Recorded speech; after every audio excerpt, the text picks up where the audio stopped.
Okay, so welcome to episode three of the F3 series.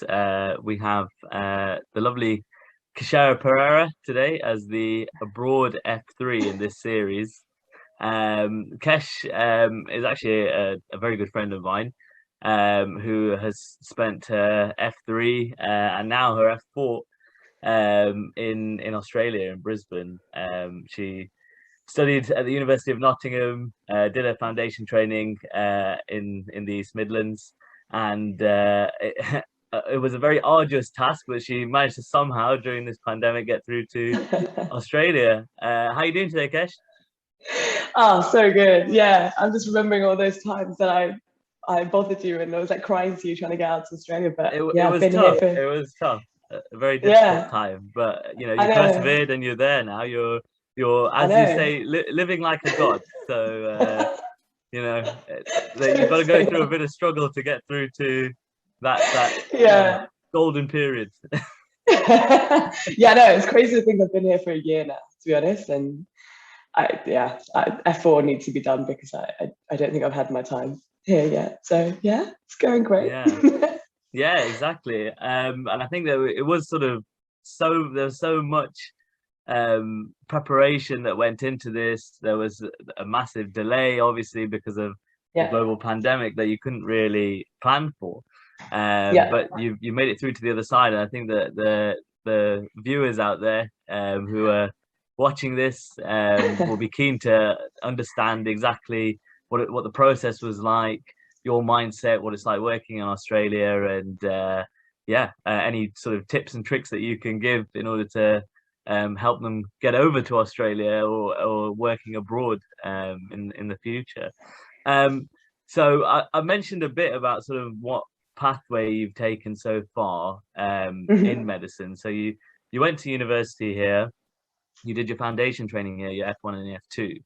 Um, mhm. what what in your foundation training or even before then, what was your sort of motivation for going across to Australia? And was it Australia specifically, or were you looking at other places that you wanted to train abroad?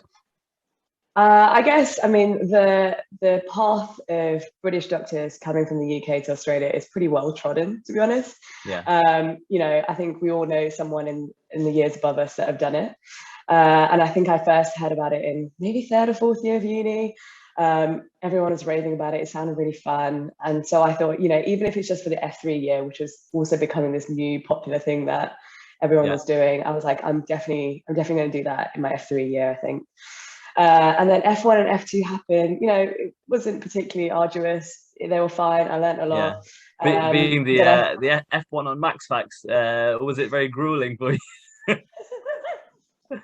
yeah, I was working real hard. Uber specialized Uh, F1, yeah, exactly. yeah, I can't say F1 and F2, particularly helped me in deciding what I wanted to do. There was a lot of eliminations, I think, but Yeah, not necessarily, not necessarily me being like, yeah, this is exactly what I want to do. So, I mean, I think I knew that anyway. I was like, I need some more time, and I wasn't one of those lucky souls that was like, I am dead set on peds or dead set on medicine. So I was like, I need some time out. So I think end of F1, I pretty much decided that I was like, yeah, Australia is definitely going to happen as my F3. And I started kind of working towards it. And then, yeah, do you know what? Like I said, UK to Australia, well trodden, but I wouldn't recommend like emigrating during a pandemic. That was a bit tricky at times. Yeah, there's definitely it some didn't. I hurdles. mean, it didn't sound fun, and it definitely didn't look fun from my experience of watching you book Yeah, multiple flights on a sometimes daily basis. Not something that I would personally advise. I'm sure yeah. that you feel the same as well. I think were you sick of it by like the 10th goodbye? I was like, Sarge, I'm leaving for good now. And then I was like, I'm still here. Shock The horror. next day, so like, oh gosh, she's still here. Yeah, This is yeah. it's dragging on a bit now. Yeah. So No, your for my the main sort of reason for you going across to Australia was it was something that you'd heard about, you were interested in, you sort of looked at yourself, and you didn't find anything that you were particularly dead set on within sort of the United Kingdom and UK training, and it was sort of an experience for you that you really wanted to pursue at that junction Yeah, in your career. And I think that that's something for a lot of foundation trainees and medical students, that that pathway has become a lot more clearer and a lot more open, and so a lot of them do go across to Australia and New Zealand mhm, as well.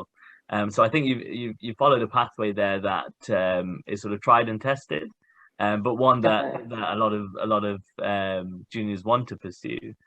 Um, Mhm. and so I'm guessing that that's sort of the reason why you didn't go straight into training, was because there wasn't anything for you that you were dead set on, and you Mhm. wanted to have this experience and have that time out there. How did you find the application process, and how did you start this journey then in terms of trying to apply and go across? Yeah, so there was, I mean, obviously it started off with word of mouth, just talking to people in the years above that had kind of done it or thinking about doing it.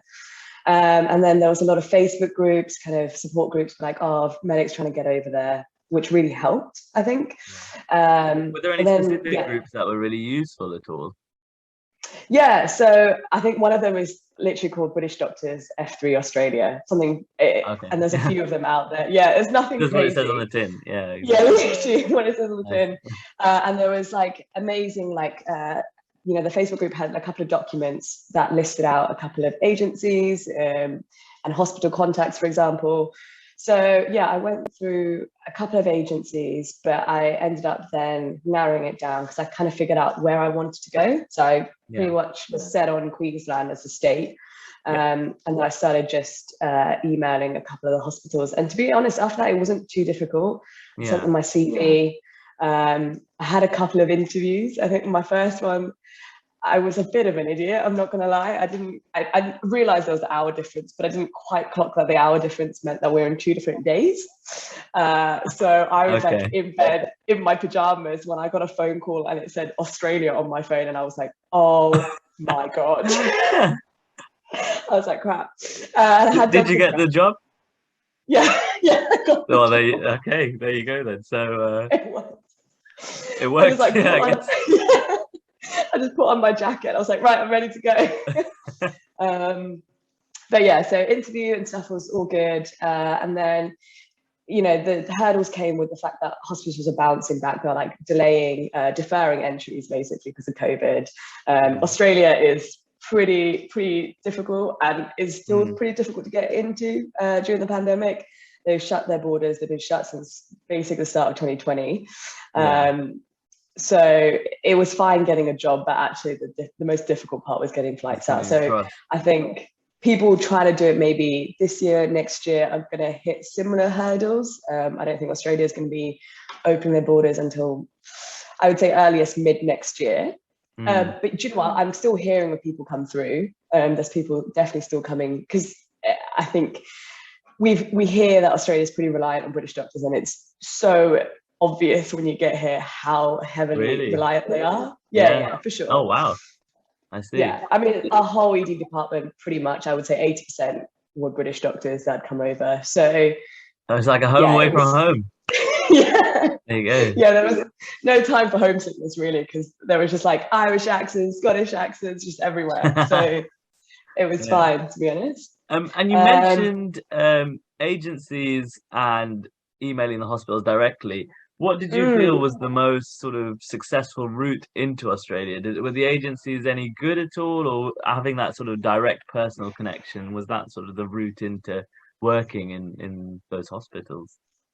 Yeah, look, I've heard of people get through agencies, but I think most people I know, especially in these kind of cities in Queensland as well, have got through just emailing directly. I know it's different for the bigger cities. So Sydney and Melbourne have their own central application system. Obviously, they're more rigorous and things, so Yeah, they're a little bit trickier. And I think agencies aren't particularly successful there either. So you have yeah, to go through their central application process. So you kind of almost need to figure out where you do want to go yeah, um, to just give yourself the best chance, really. But yeah. yeah. That's very interesting actually, because obviously somewhere when you're working here in the UK as a British doctor, there are so many different locum agencies, and these locum agencies are able to find you posts pretty much wherever you want to go. But I guess it is a Yeah. bit more difficult in the bigger, more popular sort of hospitals. Mm. For example, some of the hospitals in central London. So working in Imperial, I know that obtaining a locum post can be very difficult there, and they Yeah, sort I of bet. prefer doctors who have gone through their own application process or who have trained and worked there internally. So I Yeah. think personally for me, coming as somebody as an outsider into Imperial, as Yeah, a locum, it would have been extremely difficult. So having that clinical leadership post in my F3 absolutely. was sort of the only way that I could obtain that. Yeah, So I yeah, think it's that makes perfect sense. I think it's pretty similar here. I think just getting your foot in the door is sometimes the hardest bit into Yeah, Australia. And then yeah, getting your experience. Like I know loads of people who are staying out for an F4 year and now have got their dream jobs in Sydney and Melbourne. yeah, So I think just showing you've got experience in Australia and then just showing that you've kind of somewhat committed into a specialty of your choice really helps out. So yeah, so clinical leadership, fellowships, anything.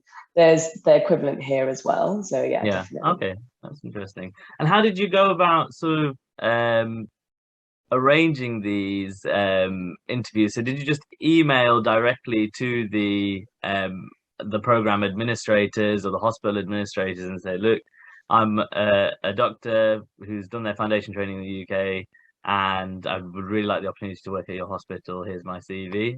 Was there any sort of other application process, or what did they send back to you once you'd sent this information? So obviously, you know, a couple of them just didn't email back. I think that part of it was timing. So knowing that the Australian year starts in January as opposed to Yeah, August in the UK means that you kind of have to start a little bit earlier yeah, to get into that process. And if you get the timings right, essentially, you need to know that they're going to be looking around, literally around February, March time for that next year post. So you almost have okay, to be like 8 months in advance for a January start date. Now, obviously, like I said, Australia is pretty reliant on British doctors, so they do have a lot of August start dates as well. So you mm, just gotta kind of email and just suss it out. And I think here people were pretty, you know, keen for us to come out. So I mean, I was meant to come out in August, but by the time I got out, it was like near October. yeah. So they were just kind of, I think they're all now just, it doesn't matter what time you come in, just get your application in basically. Yeah. And I guess because obviously we're living in such unprecedented times, it's difficult for them to actually That arrange word, as well. unprecedented. It's been used over and over again. That is the But word I of guess it's 2020, I probably the swear. best word to describe what we're Yeah, going through. yeah, In living absolutely. memory anyway. Yeah, And yeah, so yeah, I think with definitely. countries like New Zealand and Australia who are particularly um, you know, uh, quite strong with their lockdowns and their policies from the offset. Mm, mm, I think that it's obviously even more difficult to get into those countries. But as you said, they're so reliant on British doctors that yeah, there's a demand there as well. So there's hope, yeah. basically. There is hope. There is hope. Yeah, Um, definitely. Yeah. yeah, no, go ahead.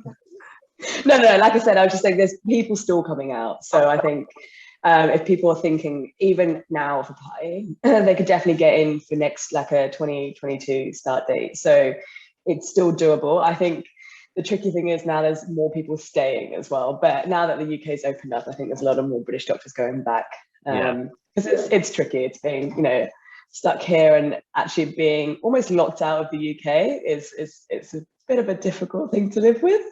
But it's opening up. yeah.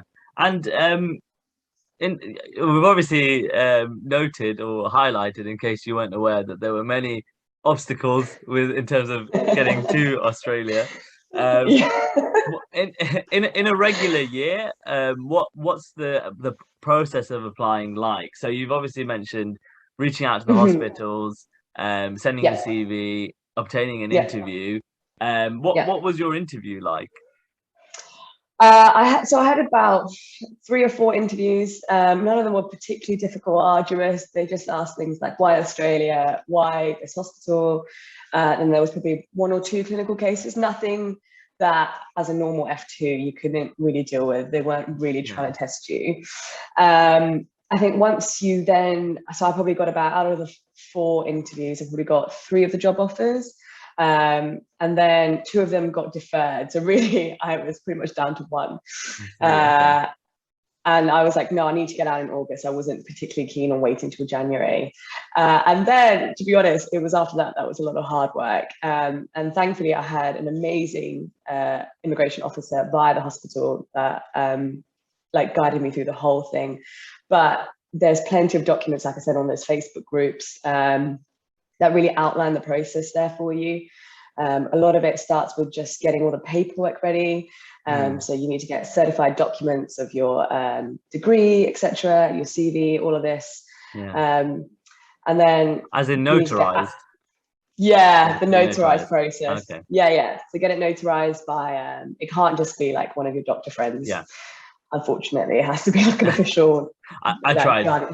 Yeah, I know. I was like, God, please don't. They're like, damn it, doesn't count. So I mean, I guess the next hurdle, I mean, the big hurdle is probably money. I'd already been told in 3rd and 4th year that it's quite an expensive process. You're going to make your money back when you get here, but you just need to have something saved up, especially for the first kind of, I think, all in all, including flights that I eventually got through, and obviously the flights that I got on are significantly more expensive than they would have been, say, in 2018 or 2019. But which set of flights? Because I know that it was reaching sort of double figures at one point. Yeah. So eventually it was my 4th flight that actually ended up going through. But the flight process, I mean, that was probably the hardest thing. It was like every day. Thankfully, at that point, I was living with you. I was just locuming a couple of shifts, and I was just sitting in that living room, just constantly like refreshing flight scanner. I'm like, no, I need flights. So that was probably the hardest thing, to be honest. The rest of it is just paperwork. So you're just going to get the full registration for APRA, which is Australia's equivalent of GMC. Just got security checks and all of that, and police record checks, which is just money and paperwork and a bit repetitive, but nothing too arduous. But yeah, the flights, dear Lord, that I was losing it. And you were there when you saw me losing it. We were sort of losing it together, I think, to be honest. But we pulled through as a group. We pulled through, and however, Lord, you're there. You're in Australia. So how did you find sort of the adjustment from working in the UK and obviously heading to a completely different country, but with, I guess, a community of British doctors already in place? Yeah, I mean, it's funny because I had obviously the 2 weeks in quarantine here. Oh yes, of course. Any tips on how to survive that? Well, I mean, I was freaking out about that. I am terrible in my own company. Like, I thought I was going to drive myself berserk. But actually, it wasn't that bad. I mean, I definitely had it lucky. So I managed to get a quarantine hotel in Brisbane, so the city I was working in. And at that time, they were letting us having these like the fresh air breaks, what I called our yard time. So okay. I quarantined yard time. So we got escorted by police, and there was a couple of groups, like maybe 2 groups of 8 that were allowed in outside. And by the end of the 2 weeks, we had this lovely little community of like, we had yoga in the morning, and then we like went up, had lunch, came back down, and had like a reading session and just a chat. It was lovely. Now I know Sydney and Melbourne wasn't doing this, obviously, so I was lucky in that sense. But quarantine gave me that chance to just really like figure out what I was doing here. I was just like reading some resources, because everyone says, oh, Australia and UK are pretty similar, but actually when you get here, there are some really big differences. Obviously, they have a semi-privatized system here, which I'm still getting used to it, to be honest. It's very tricky. And the hospital I work at is technically private, but has a public system as part of it. So I'm having, in the ED department especially, like you deal with both. So it's a bit tricky because, you just don't have that in the NHS. You just don't even factor that in. But often one of the first... Do you work in that private part in addition to the public sector as well? Yeah. So yes, because the hospital I work at has both. When a person comes in through by an ambulance, for example, they're quite unwell and they haven't said they've got private, they'll just come to our ED department. But often when they need referral, one of the first questions a consultant will ask is actually, do they have private healthcare insurance? Because then what we can do is refer them to the private system. But it's not as easy as being like, oh, they have private healthcare. You know, there's excess and all of this, and it depends on what they're coming in for, if it's surgical, medical. So it's really quite complicated.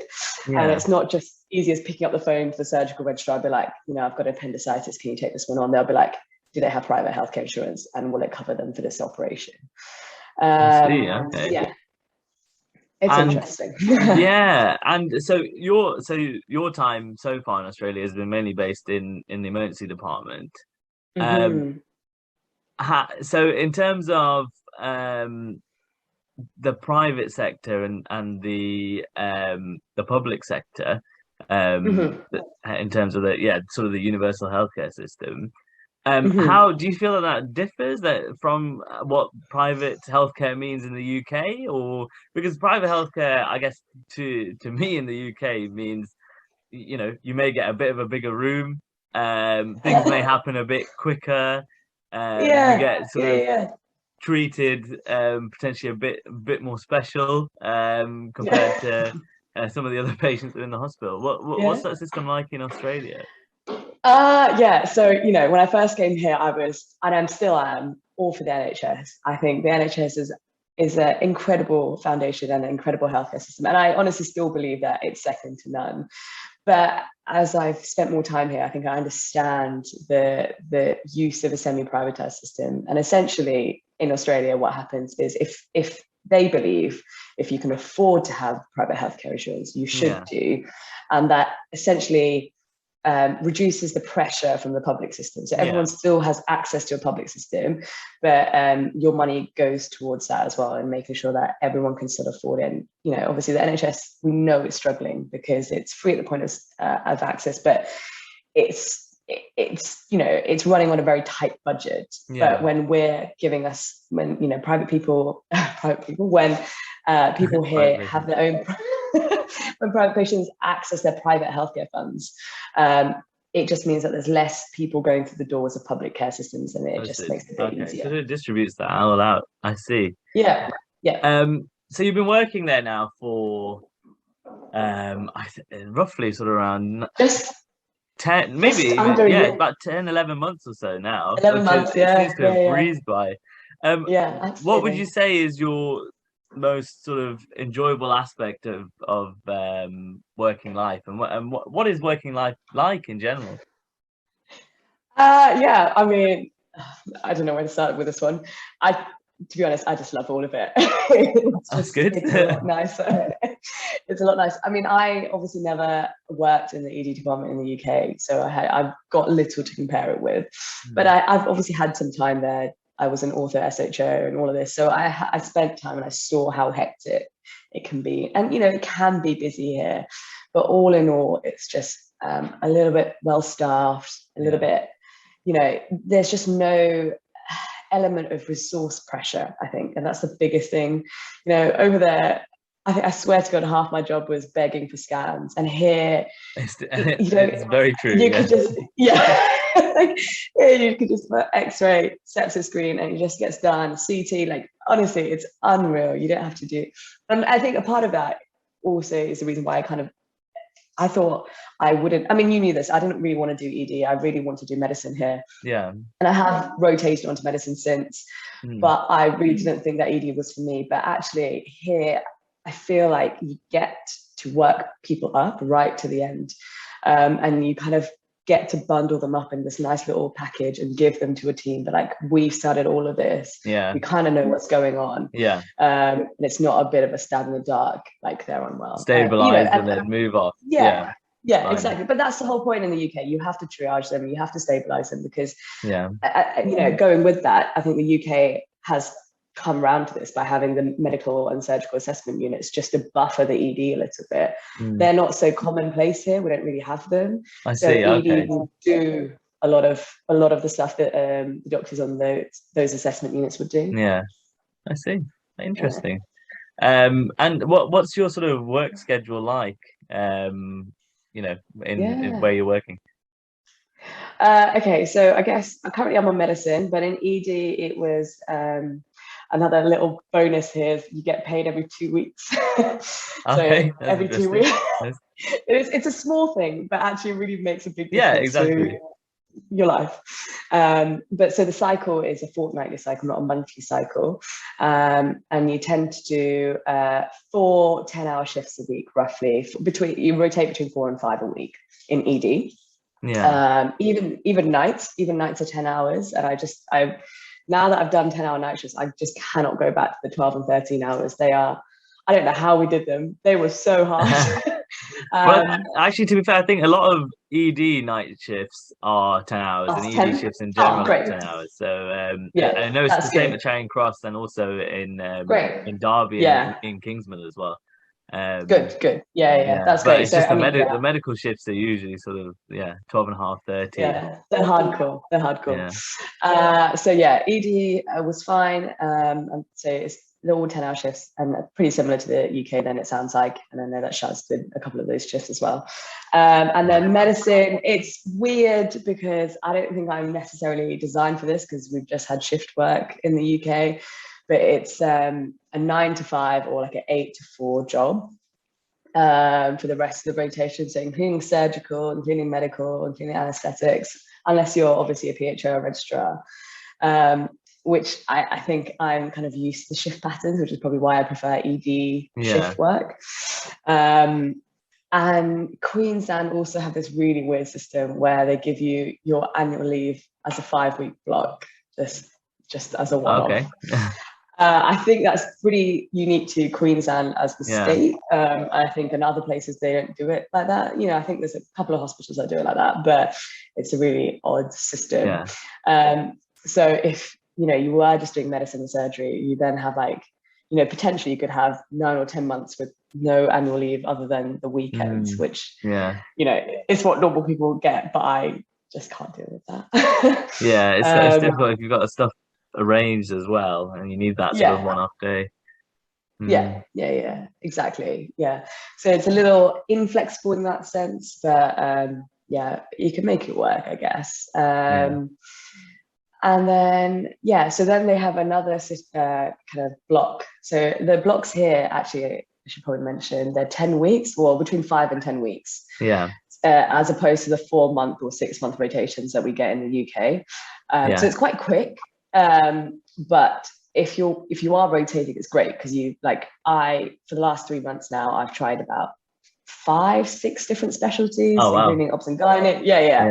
Tried a few, and it's great. And you just get enough of a flavour to know what it's like. You actually learn a fair bit in 5 weeks. I think obviously not enough, but I think it's nice to have a little flavour of certain specialties that you're just never going to get exposed to. I think sometimes. But yeah, so and then they have ward call blocks, which is essentially out of hour cover. And then again, you do that for 5 weeks.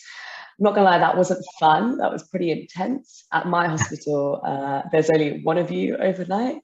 Not like how we had it in Derby. We had that nice little system.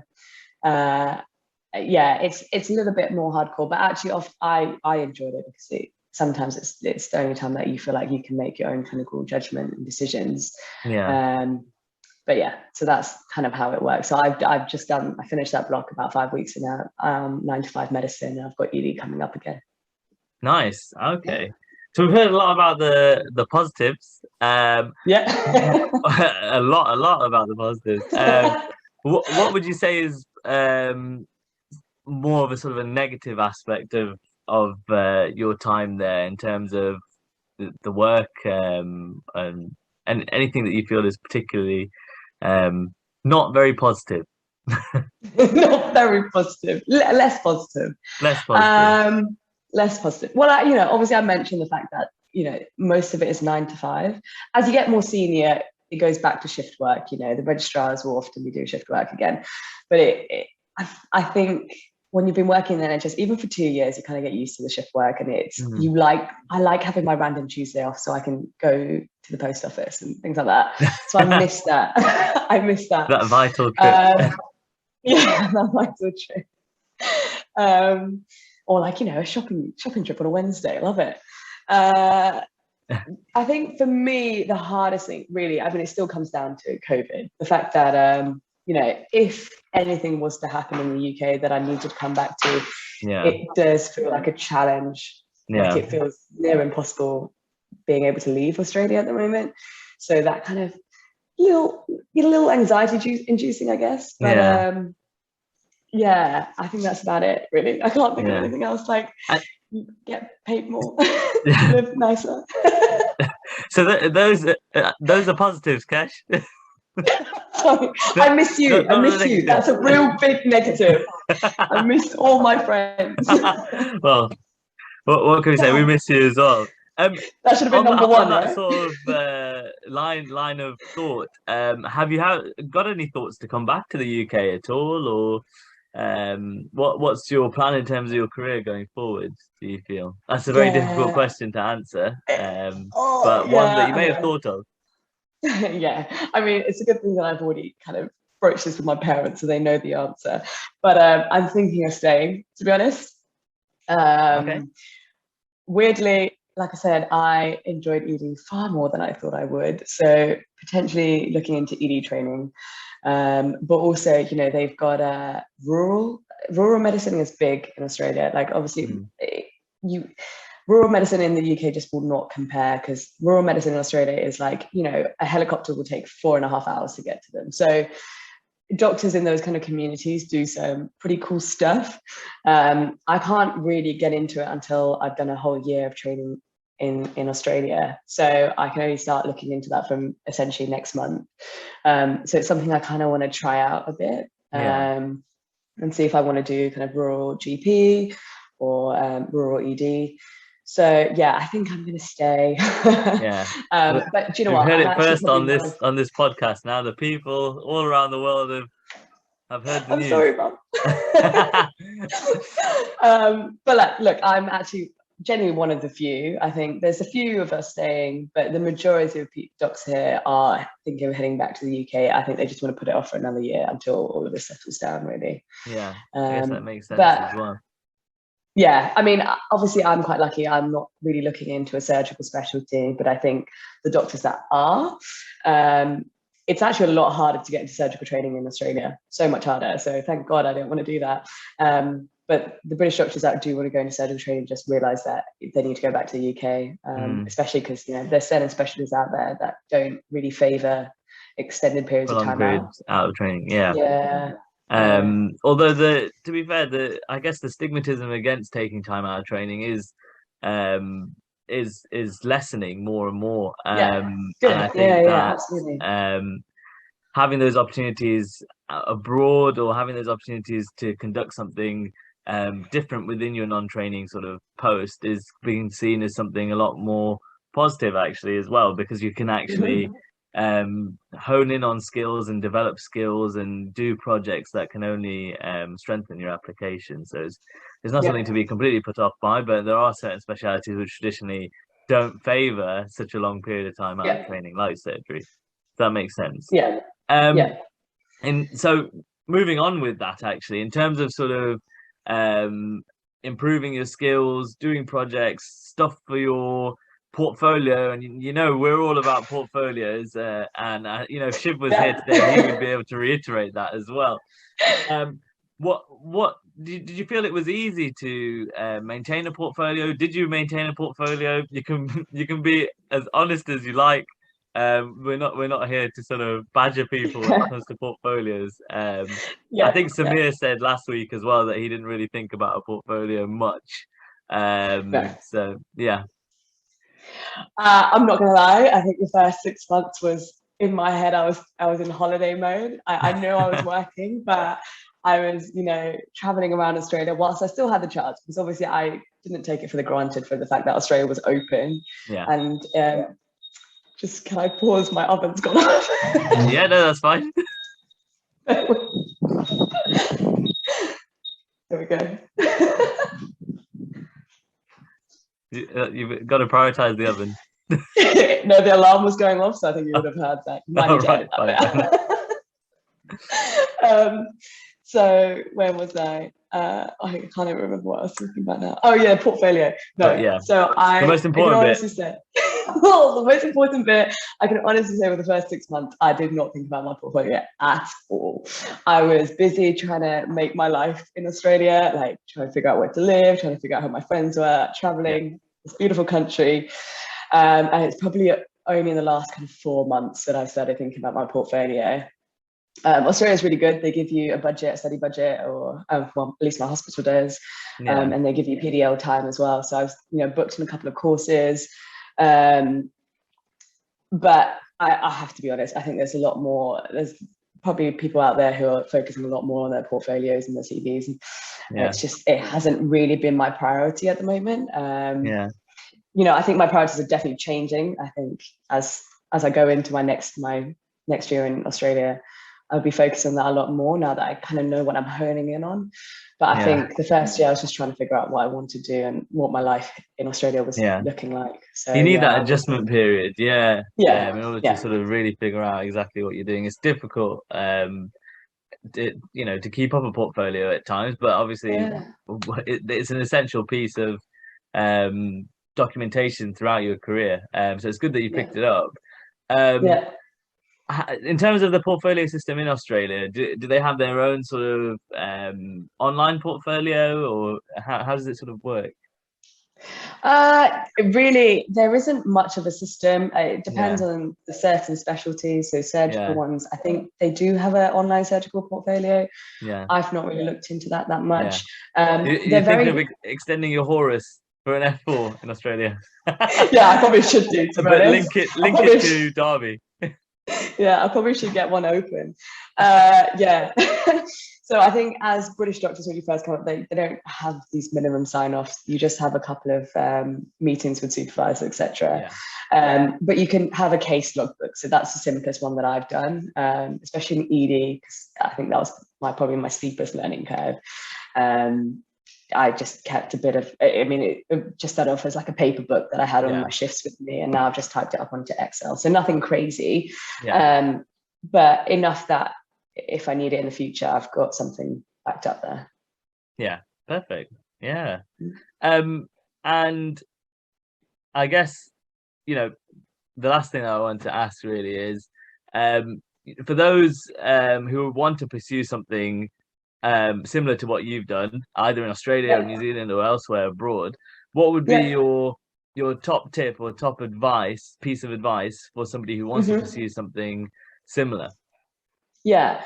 I mean, I can't say top, but I'll just give it a general one. But like get in there early, like I said, remember that they start in January, so start a few months before that. Don't be disheartened because I was sending out multiple emails. Like I lost count the number of emails that I sent out. But eventually I got a job, and you only need one job. I had a friend that I applied with. We didn't go to the same hospital, we didn't even go to the same state, to be honest. But it was just nice having someone there to do it with. Yeah, Interview prep, and it's the same, I guess, in the UK. Like even if you're going for the same surgical specialty or medical specialty, you just have someone to revise with and apply with. It just took a little bit of the burden off, and we can help each other out. So just finding someone, because there'll definitely be someone that that wants to do the same thing, and just get on top of the paperwork. Because once all of that's done, and it's all through, then you just have to get here and just do the flights. the multiple flights. Yeah, the multiple flights. Oh wow. Yeah, so that it's been wonderful talking to you today. I think we've covered all the aspects that we wanted with regards to working abroad, working in Australia. Obviously, because of the time difference and the scheduling, we weren't able to do this live. So if there are any questions that anybody does have in the chat during the live stream, obviously write the questions down and we'll try and answer them as best as we can. Kesh, if you're able to answer Yeah, questions, yeah, yeah. and then we'll obviously be able to relay that forward as well if anybody does have any questions. Um, yeah, thank you very much for talking to us today. No Um, worries. and we also just want to make a special announcement to Medal are a company that have sponsored and supported the F3 series and the launch of the Portfolio Clinic by myself and Shiv. Medal are a company that essentially widen access to medicine. They provide a number of courses, and they have a number of videos on very interesting topics in the field of medicine, and they actually have their own portfolio system as well. So thank you once again to Medal for sponsoring this. The next episode that we have will be the final episode in the F3 series. It'll be the alternate F3. We chat to Luke, who is a cruise doctor. And so we're very excited for that as well. Yeah, Kesh, thank you once again. No worries. It's lovely talking to you. Yeah, and enjoy the next couple of months of summer going forward as we head into autumn and winter. I'm sure that you'll be making the most of the sun and your time. Yeah. And fingers crossed, no more lockdowns as well. Fingers crossed. Cool. See you later, Sarge.